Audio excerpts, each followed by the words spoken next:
Okay, this video is about automation. Automation is our ability in a DAW to edit any parameter over time. So we can do this with volume, pan, plugin settings, anything. And Studio One has this pretty simple way of getting to the automation. So you can choose anything and right click it, and you see it has automation, or you can edit automation volume. So now what has appeared is a drum submix channel with this line, and you see it says volume. If I do that, it's showing me no automation, but now it's going to show me the volume. Let me make this bigger. Maybe not that big. So you can see what it is. There are modes for automation right now, and you see these modes down at the bottom here. Right now they're all on off. But if I were to add some automation information to this channel,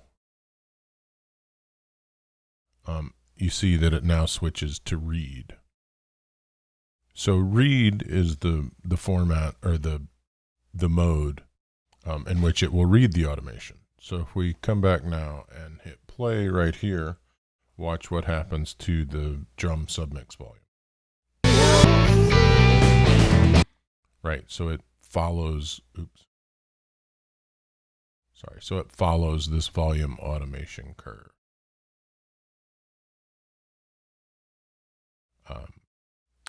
If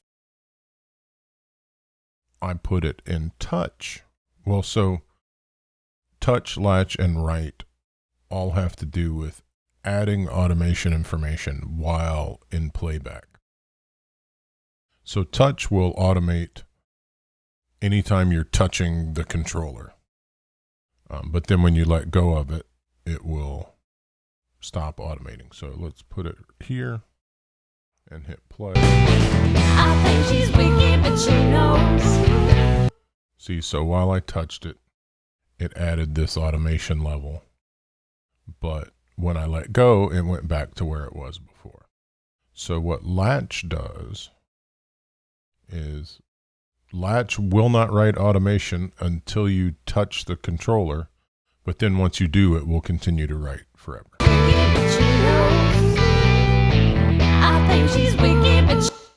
Well, not forever, until I hit stop. So that's latch. Now write will simply overwrite everything. So if I move this down here, at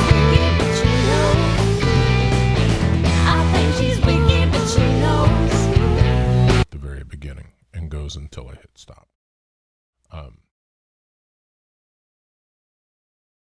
All of these modes are really sort of left over from when people had to do the automation at a desk. Most of the time now in any modern DAW, I draw in most of my automation. I also tend to mix just at the computer. I think if I had a mix surface, maybe I would do it differently. But you can also, for instance, if I select this area and hit delete, I'm removing all of that automation information. Right, so that's essentially how that works.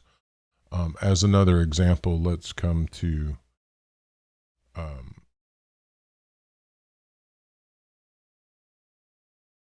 let's try a guitar part. Let's take this guitar 3. Here, we can solo this.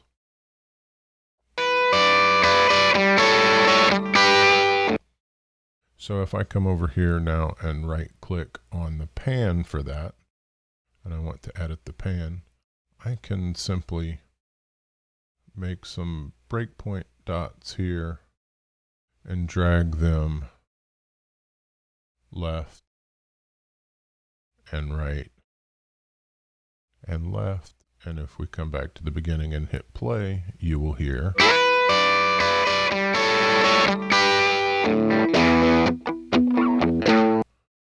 Right, so it moves that pan automation automatically. Now, we can also automate any parameter of any plugin. So let's take this same one. I have an electric guitar, and I have this EQ plugin. Let's just automate the high cut frequency. So that's where you can see it. So if we start over here, and let me just bring that high cut frequency way down. Oop, I have to turn this on. So if we go back to the beginning,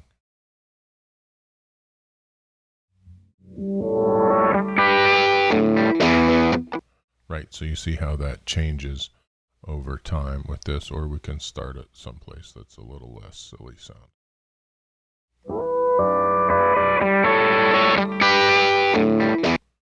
Right, so you can see it move in real time, and it has also switched to read mode. So the things you need to remember about automation, we can automate essentially any parameter. Anything that there's a button for, you can automate, probably. Probably not record mode. I can't see why you might want to do that, but we can automate solo. Oh, no, this is not. We can automate mute. You cannot automate solo. You can automate mute, volume, pan, plugin parameters, any of those sorts of things. The modes are off, read, touch, latch, and write. And the next video, I'll give you an assignment to let you practice all of these things.